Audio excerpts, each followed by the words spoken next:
Hello everyone, welcome to UPSC aids. ये अपनी series है प्री सोर्ट्स एग्रीकल्चर। इसमें आज का टॉपिक है अपना कॉटन कल्टीवेशन।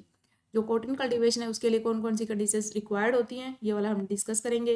ये क्वेश्चन 2020 में यूपीएससी ने पूछा था। ये वाला क्वेश्चन है, ये हम बाद में करेंगे। तो स्टार्ट करते हैं कि कॉटन कल्टीवेशन है ये अपना होता है ट्रॉपिकल और सब ट्रॉपिकल क्रॉप है। ये जो कॉटन है ये ट्रॉपिकल है। ट्रॉपिकल 23.5 डिग्री नॉर्थ से लेके 23.5 डिग्री साउथ के बीच का रीजन होता है, उसको ट्रॉपिकल बोलते हैं। तो ट्रॉपिकल के थोड़ा सा ऊपर सब ट्रॉपिकल होता है। तो ये जो क्रॉप है कॉटन अपनी ट्रॉपिकल और सब ट्रॉपिकल क्रॉप है, इस वाले एरिया में होती है। खरीफ क्रॉप है, मतलब समर की क्रॉप है, अभी बोएंगे इसको गर्मियों में। खरीफ क्रॉप है।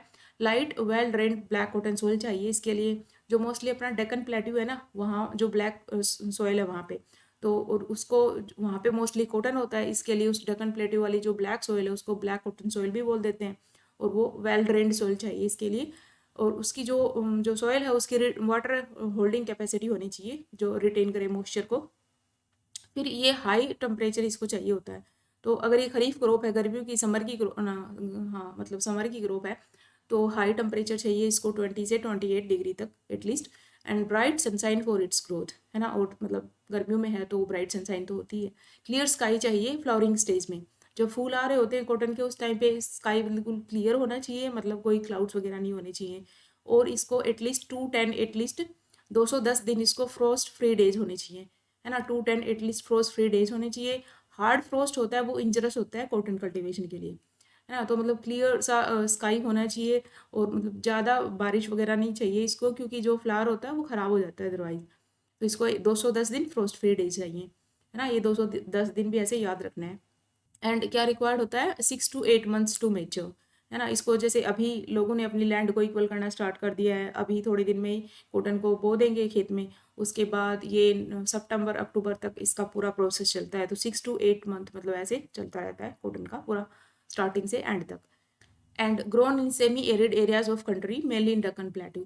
तो अपनी जो कॉटन है ये होती है सेमी एरिड एरिया, जो डकन प्लेट्यू है, ब्लैक कॉटन सोइल है वहाँ पे, गुजरात महाराष्ट्र उस रीजन में ज़्यादा होती है ये। और लाइट रेनफॉल चाहिए 50 to 100 सेंटीमीटर, है ना। तो कम बारिश वहाँ पे, कम बारिश ही होती है, सेमी एरिड रीजन है वहाँ पे, मोस्टली मतलब कॉटन होता है। इंडिया को अगर देखें कि मतलब क्या पोजीशन है कॉटन प्रोडक्शन में, कंजप्शन में, तो लार्जेस्ट प्रोड्यूसर ऑफ कॉटन की बात की जाए तो इंडिया फर्स्ट पे है 2020 के अकॉर्डिंग, है ना। ये जो डेटा है ये मैंने कई जगह सर्च किया था, कहीं पे चाइना था, कहीं पे इंडिया था, बट 2020 का डेटा अगर मैंने देखा ऑफिशियल वेबसाइट वगैरह पे, तो इंडिया की फर्स्ट पोजीशन है प्रोडक्शन में। और सेकंड पे चाइना, थर्ड पे यूएसए है। तो largest producer of cotton India है 2020 में, फिर चाइना है, फिर यूएसए है। कंज्यूमर की बात की जाए कि रॉ कॉटन को कंज्यूमर कौन है सबसे बड़ा, तो चाइना है ना। इंडिया भी एक्सपोर्ट करता है चाइना को। तो मतलब चाइना है ये फर्स्ट पे है कंजप्शन में, फिर सेकंड पे है इंडिया है। लैंड एरिया वाइज अगर हम देखें इंडिया में कि इंडिया में लैंड एरिया वाइज कितने एरिया में मतलब हम कॉटन ग्रो करते हैं, तो वर्ल्ड लेवल पे अगर वर्ल्ड के कंपैरिजन में देखें तो 38% पे हम कॉटन को ग्रो करते हैं। मतलब हमारा जो प्रोडक्टिविटी है ना पर एकड़ देखें तो वो कम है, क्योंकि हम बहुत ज़्यादा एरिया में हम प्रोड्यूस करते हैं, तभी हमारी प्रोडक्शन में फर्स्ट पोजिशन है।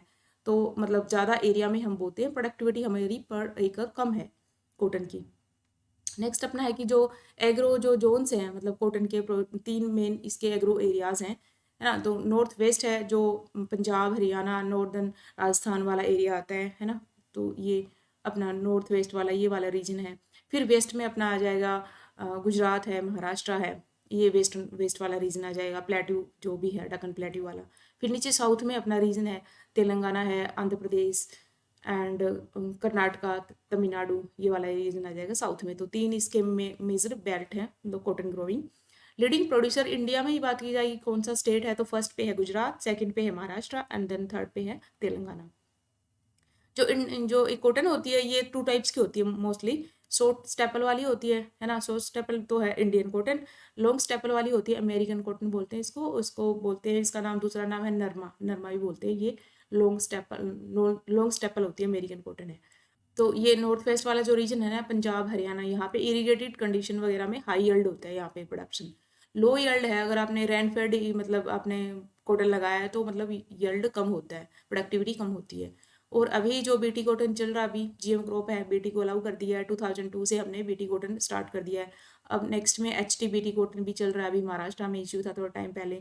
ये जो कॉटन है उसमें पिंक बोलवॉम जो डिजीज होता है ना, ये काफ़ी परेशान करता है, मतलब प्रोडक्टिविटी बिल्कुल ही ख़त्म कर देता है। पिंक बोलवर्म डिजीज है कॉटन का। अभी अपना क्वेश्चन देख लेते हैं हम। क्वेश्चन है, the crop is subtropical in nature, a hard frost is injurious to it, it requires at least 210 frost free days and 50 to 100 centimeter of rainfall for its growth.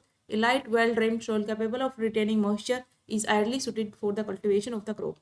तो हमें देखना है कि which one of the following is that crop. तो simple question है बिल्कुल ही, अगर आपको थोड़ा सा भी आपने इनके बारे में पढ़ा हुआ है तो इसका आंसर कॉटन ही है। तो इसलिए हमें याद रखना है कि ये ट्रॉपिकल सब ट्रॉपिकल रीजन में होती है, इसके लिए हार्ड फ्रोस्ट नहीं चाहिए, फ्रोस्ट फ्री डेज चाहिए, 210 फ्रोस्ट फ्री डेज चाहिए, 50 to 100 centimetre come he rainfall चाहिए होता है, वेल ड्रेन्ड सॉइल चाहिए इसके लिए। और ये जो बाकी जैसे जूट है, शुगर केन है, टी है, ये भी इम्पोर्टेंट है ना, तो हमें इनको भी करना है। मतलब जो टी कॉफ़ी है, शुगर केन है, जो कमर्शियल क्रॉप्स है हमारी इंपॉर्टेंट वो हमें करनी है। यूपीएससी ने कॉटन वाला तो पूछ लिया, वैसे रिपीट तो हो सकता है, कम ही चांस है, बट हमें दूसरे वाली ये सब करनी है। ओके एंड ओके, हो गया अपना cotton cultivation. Thank you so much.